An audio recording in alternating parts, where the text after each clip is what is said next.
La cima de los dioses probable sea la mejor novela gráfica sobre alpinismo. Relata, entre otras cosas, el momento en que dos personas, Hillary y Norgay, logran alcanzar lo que se conoce como el techo del planeta, el monte Everest, a 8.848 metros de altura. Llegar al Everest es, para la mayoría de los alpinistas, el gran desafío, y no es posible subirlo en cualquier momento del año. Solamente se puede subir en los meses de mayo y de octubre debido a las difíciles condiciones climáticas. Todo alpinista sabe que subir al Everest es una tarea muy difícil, pero lo más difícil y encima imposible es poder permanecer allí durante mucho tiempo. La Biblia menciona los lugares altos, hace mucho hincapié en el Antiguo Testamento sobre lugares altos. Estos lugares altos tenían que ver con los lugares de adoración a los dioses paganos. Allí se los adoraba. Eran la cima de las colinas, la cima de las montañas. Allí había una falsa adoración a estos dioses. Esto tiene que ver con que en el pensamiento del hombre, Dios necesariamente está arriba, Dios está en lo alto. Es por eso que cómo subir a Dios es la gran consigna de toda religión.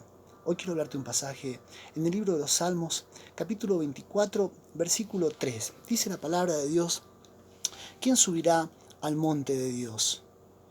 ¿Y quién estará en su lugar santo? ¿Quién subirá al monte de Dios? ¿Y quién estará en su lugar santo? Cada generación tiene sus privilegios. Hay cosas que vieron ciertas generaciones y que no vieron otras. Pero nuestra generación también tiene sus privilegios. Yo siempre digo que pertenezco a una generación privilegiada. Como argentino he tenido la oportunidad de ver a la selección argentina salir 2 veces campeón del mundo. Las únicas 2 veces que salió campeón del mundo.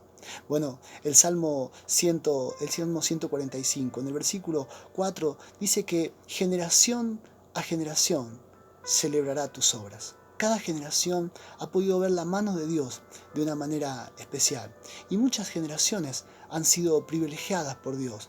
Pero yo entiendo y creo firmemente por las cosas que estamos viendo y los cumplimientos de la palabra de Dios, que esta generación será una generación de privilegio. Será una generación, tal vez la generación más privilegiada de todos. Los versículos 7 al 10, que son los que termina este salmo, dicen lo siguiente: alzad puertas eternas vuestras cabezas, y alzaos vosotras puertas eternas, y entrará el Rey de Gloria. ¿Quién es este Rey de Gloria? El Señor, el fuerte y valiente, el Señor, el poderoso en batalla. Alzad puertas eternas vuestras cabezas, y alzad vosotras puertas eternas, y entrará el Rey de Gloria. ¿Quién es este Rey de Gloria? El Señor de los ejércitos. Él es el Rey de la Gloria. Este salmo ha tenido ya 3 cumplimientos de manera literal. La mayoría de los comentaristas coinciden que este salmo fue cantado por el rey David cuando él traía el arca, cuando él había recuperado el arca que estaba en manos de los filisteos durante muchos años, y él la trajo de vuelta a su reino. Y al entrar en Jerusalén, la gente, él danzaba y cantaba, y la Biblia dice ahí en segundo, yo te voy a decir los textos, no tengo tiempo para leerlos todos, segundo libro de Samuel, capítulo 6, versículos 14 y 15, dice que toda la multitud aclamaba con voces de júbilo, con trompeta. Ese fue el momento en que se tuvieron que abrir las puertas de Jerusalén para que entrara el Rey de Gloria. El segundo cumplimiento literal lo podemos encontrar en Mateo capítulo 21, versículo 9. Allí el momento en que Jesús entró a Jerusalén, esa entrada triunfal. Allí dice que las personas lo aclamaban diciendo: Hosana al Hijo de David. Bendito el que viene en el nombre del Señor. Esa fue la segunda vez. Hubo un tercer momento en que las puertas eternas se abrieron. Este momento se menciona en Juan capítulo 20, versículo 17. Allí cuando el grupo de mujeres fue hasta la tumba para llevarle aromas, especies aromáticas al cadáver de Jesús, encontraron que el Señor había resucitado. Y el Señor le dijo: no me toquen, porque es necesario que yo suba al Padre. Después lo tocaron porque Felipe mismo lo tocó y él le dijo que metiera su mano en el costado. Pero hubo un momento en que él ascendió, luego de su muerte y su resurrección, y se presentó delante del Padre. En ese momento también se abrieron las puertas eternas para recibir al Rey de la Gloria. Ahora hay un cuarto cumplimiento que todavía no ha tenido lugar. Este cumplimiento se menciona en Apocalipsis capítulo 20. Donde dice que Cristo vendrá a reinar literalmente sobre este mundo, literalmente otra vez en el tiempo y espacio, durante 1000 años. Este pasaje lo podemos encontrar claramente en Apocalipsis capítulo 20, versículo 6. Este es el cuarto cumplimiento que todavía no ha tenido lugar, cuando las puertas eternas se abran para que entre el Rey de la Gloria. Es en este contexto que debemos entender lo que nos dice el versículo 3. ¿Quién subirá al monte de Dios? ¿Y quién estará en su lugar santo? Porque antes que el Señor regrese para reinar, hay dos acontecimientos muy importantes que tendrán lugar en la historia de la humanidad. El primero lo encontramos en 2 de Tesalonicenses, capítulo 2, versículo 3. Porque dice allí la palabra de Dios que el Señor no vendrá sin que antes venga la apostasía y se manifieste el hombre de pecado, el anticristo. Así que este es un acontecimiento. Pero antes de este acontecimiento sucederá otro muy importante. Y está en 1 Tesalonicenses, capítulo 4, versículos 16 y 17. Dice que al final trompeta, los muertos en Cristo resucitarán primero y luego nosotros los que hayamos quedado seremos arrebatados para recibir al Señor en el aire y estaremos siempre con Él. Ese es el momento en que la iglesia va a subir. Ese es el momento en que habrá una generación que tendrá el privilegio de literalmente subir al monte de Dios y de estar en su lugar santo. Esta generación que literalmente subirá al monte de Dios y estará en el lugar santo tendrá este privilegio, según el Salmo 24, porque tendrá ciertas características. No todos subirán, pero hay una generación que tendrá este privilegio y tiene ciertas características. La primera la vamos a ver en los versículos 1 y 2 de este Salmo, y es que es una generación que reconoce a Dios como Dios. Dice el versículo 1 y 2 del Salmo 24, del Señor es la tierra y su plenitud, el mundo y los que en él habitan, porque Él la fundó sobre los mares y la afirmó sobre los ríos. Una cosa es creer en Dios, otra cosa es reconocer a Dios como Dios. Son dos cosas distintas. Hay una teoría que principalmente la ciencia sostiene, que es la teoría del evolucionismo. Y dice que el ser humano es el resultado de la evolución y que literalmente el hombre viene del mono. Naturalmente que aquellos que creemos en la palabra de Dios, nuestra teoría es el creacionismo, que Dios creó absolutamente todas las cosas. Ahora, yo creo que ambas teorías necesitan fe. Es más, me atrevería a decir que el evolucionismo necesita más fe que el creacionismo, porque hace falta mucha fe para pensar que un mono se puede convertir en ser humano. Pero ¿por qué es que el creacionismo sostiene y elige creer el ser humano que somos el resultado de la evolución y que venimos del mono? Por la sencilla razón de que el hombre sabe que al mono no tendrá que rendirle cuenta jamás. Pero aquel que reconoce a Dios como Dios sabe que un día tendrá que presentarse delante de Dios y rendir cuenta absolutamente de todo lo que haya hecho en su vida. De ahí que lo que hace salvo al ser humano no es creer en Dios. Lo que hace salvo al ser humano es reconocer que del Señor es la tierra y su plenitud, el mundo y los que en él habita, dice el texto, porque Él la fundó, Él la afirmó. Es por eso que entonces que quien entiende que Dios es Dios y lo reconoce como Dios, entiende que su vida no le pertenece a Él, porque todo, dice aquí el texto, que el mundo y los que en él habita le pertenecen. Nuestra vida no nos pertenece a nosotros. Es por eso que aquellas personas que dicen, yo con mi vida hago lo que quiero, es una persona que no está reconociendo a Dios como Dios, aunque crea en Dios. Así hay mucha gente que vive su vida como se le da la real gana. Hay mucha gente que aún estando en la iglesia vive una doble vida, hace absolutamente lo que se le da la gana, sabe lo que dice la palabra de Dios, porque asiste a un culto, escucha la palabra de Dios, participa en estudios bíblicos, con todo tiene una vida oculta y vive como se le da la real gana. Esta gente no subirá al monte de Dios, esta gente no podrá estar en el lugar santo, porque esta gente no reconoce a Dios como Dios. Y es muy probable que tenga una revelación natural de Dios y que crea en Dios porque sabe que Dios existe, porque ve las montañas, el cielo, porque ve los ríos, los mares, porque ve la maravilla de la naturaleza y no puede dejar de pensar que Dios existe. Sin embargo, nadie que no reconozca a Dios como Dios subirá, tendrá el privilegio de subir al monte de Dios y de estar en su lugar santo. La segunda característica de esta generación de privilegio es que es una generación que verdaderamente está en Cristo. Dice el versículo 4 del capítulo 24 del Salmos, dice, respondiendo a la pregunta ¿quién subirá? El mismo David escribe, el rey David escribe y dice, el limpio de manos y puro de corazón, el que no ha elevado su alma a cosas vanas, ni ha jurado con engaño.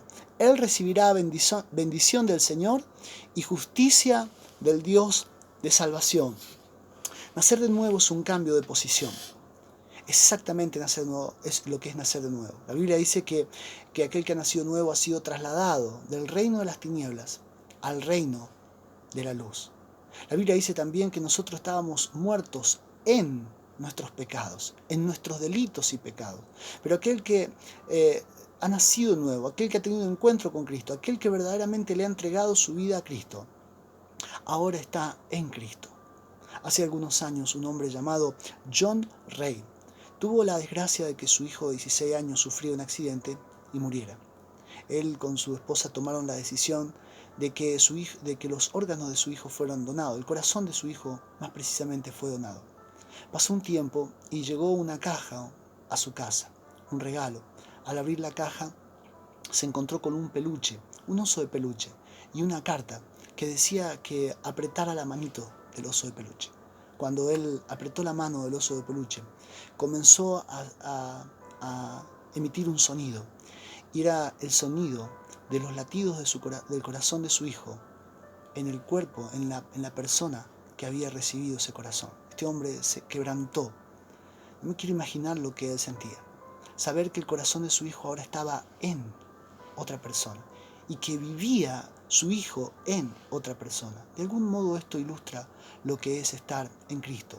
No es lo mismo estar con Cristo. Mucha gente dice Dios está conmigo. Y sí, Dios está con nosotros. Dios siempre estuvo con nosotros. Desde el mismo momento que nacimos. Aun cuando nosotros estábamos muertos en delitos y pecados, Dios estaba con nosotros. Pero una cosa es estar con Dios y otra cosa es estar en Cristo. Colosenses capítulo 3, versículo 3 dice, porque habéis muerto y vuestra vida está escondida con Cristo en Dios. Es por eso que los requisitos del Salmo del versículo 4, ser limpio de manos, ser puro de corazón, no haber elevado nuestra alma a cosas vanas, ni haber jurado con engaños, son imposibles para nuestra naturaleza caída. Esos requisitos absolutamente ninguno de nosotros los puede cumplir en su totalidad. Solamente son posibles estando en Él,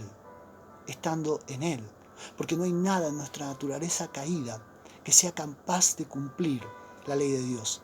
Es por eso que hay una generación que tendrá el privilegio de subir al monte de Dios y de estar en su lugar santo, porque aunque no reúna los requisitos de la ley de Dios, tiene una nueva naturaleza. De ahí que de 2 Corintios capítulo 5, versículo 17, dice que si alguno está en Cristo, nueva criatura es. Las cosas viejas pasaron, todas son hechas nuevas, porque está en Cristo, es una nueva criatura, una nueva naturaleza. De ahí que Gálatas capítulo 3, versículo 27, dice que si estamos en Cristo, de Cristo estamos revestidos, estamos en Él. Y Él es el único que puede recibir lo que dice este salmo, dice este versículo, el versículo 4. Cristo es el único que puede recibir la bendición de Dios y la justicia de Dios. ¿Quieres subir al monte de Dios? Es necesario estar en Él. Por nuestros propios medios es imposible subir. Hay una tercera característica en el versículo 6. La tercera característica de la generación de privilegio que subirá al monte de Dios es que es una generación que busca el rostro de Dios. Dice el versículo 6, tal es la generación de los que le buscan, de los que buscan tu rostro, oh Dios de Jacob. Donde pones tu vista, pones tu enfoque. Durante un tiempo comencé a traerle a mis hijos, todos los días le traía una golosina, alguna fruta, algún regalito pequeño, todos los días cuando regresaba del trabajo. Y yo recuerdo que nunca en mi vida tuve la experiencia de que mis hijos me estuvieran esperando con tanto gozo y con tanta alegría. De hecho, todos los días, cuando escuchaban el vehículo que llegaba, ellos me abrían el portón del garaje para que yo entrara.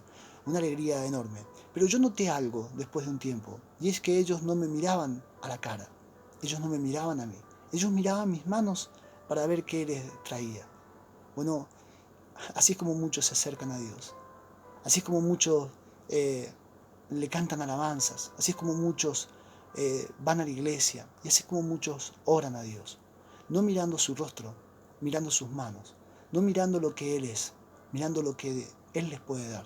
Buscar el rostro de Dios es buscarle a Él, por dos causas. Una, por causa de Él, no por lo que Él me pueda dar. Hay mucha gente que le busca solo por lo que Dios le pueda dar, pero también buscar su rostro es buscar su rostro por causa de mí.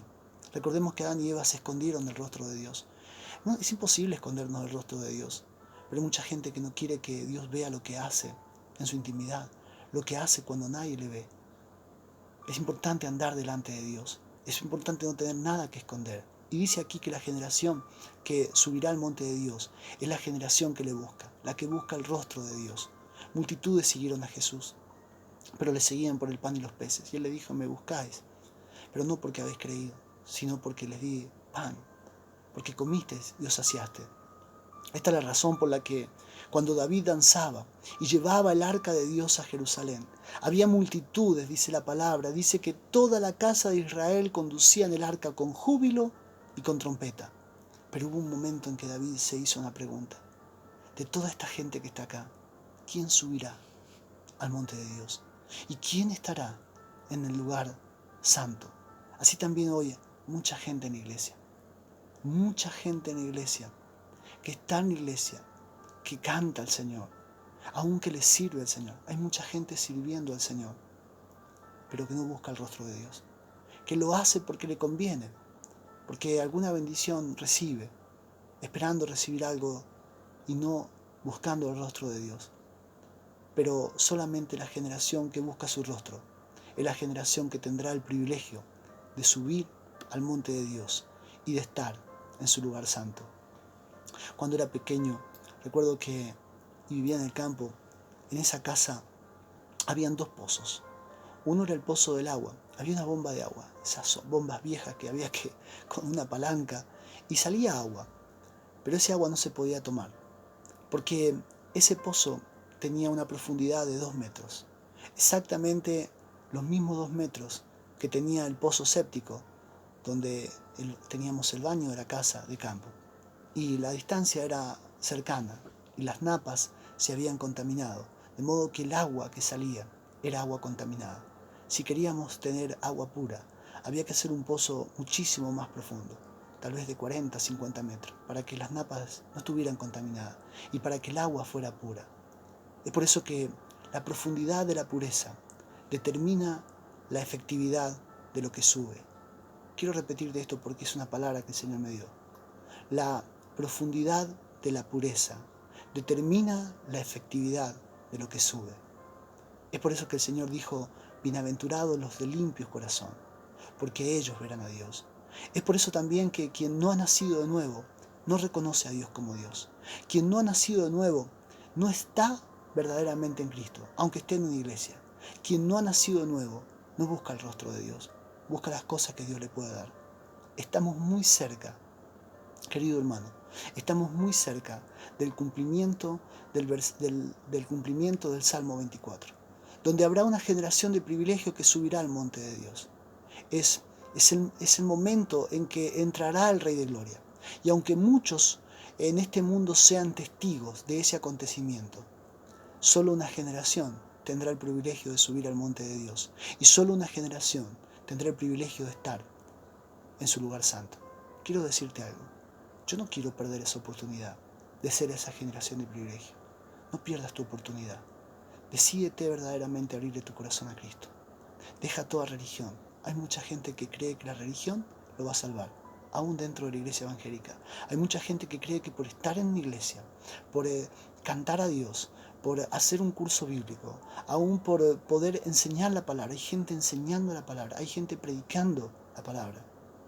Sin embargo, no está verdaderamente en Cristo. No busca el rostro de Dios. No reconoce a Dios como Dios, porque tiene una doble vida. Este es el momento de decidirnos de todo corazón. David miró las multitudes que cantaban, que se gozaban, porque el arca de Dios iba a entrar a Jerusalén. Y las puertas se iban a abrir para que entrara el Rey de Gloria. Pero él se hizo esta pregunta. ¿Quién subirá? ¿Quién podrá subir? Y aún más, ¿quién podrá permanecer en ese monte de Dios? La buena noticia es que podemos ser esa generación de privilegio. Y si esta palabra está llegando hoy día a tu vida, es porque Dios te está llamando a que seas parte de esa generación. Te invito a que hagas esta oración conmigo. Señor, en el nombre de Jesús te doy gracias por tu palabra. Tu palabra viene a abrir nuestros ojos para hacernos ver, Señor, los tiempos que vivimos y el momento en el cual estamos parados. Señor, y tu palabra nos llama a tomar una decisión de todo corazón. Gracias, Señor, porque aunque muchas generaciones fueron privilegiadas, tenemos la posibilidad de ser tal vez la generación más privilegiada, aquella generación que literalmente subirá al monte de Dios y que estará en tu lugar santo. Queremos ser parte de esa generación. Y si hay personas en este momento que aún estando en el camino, que aún estando en la iglesia, se han alejado, se han enfriado, están viviendo una doble vida, han vuelto atrás a sus pecados y no están buscando tu rostro. Yo te pido que esta palabra verdaderamente toque su vida y hay una decisión de todo corazón. Queremos estar en Cristo. Queremos que nuestra vida esté escondida en Cristo. Aquel que recibe la bendición de Dios y la justicia de Dios. En el nombre de Jesús. Amén. Amén. Te invito a que compartas esta palabra, que la hagas circular, que la hagas llegar a muchas personas que necesitan oír el mensaje de Jesús. Te invito también a que te suscribas a este canal, porque de ese modo te llegarán las notificaciones y los mensajes que estemos subiendo. Que el Señor te bendiga.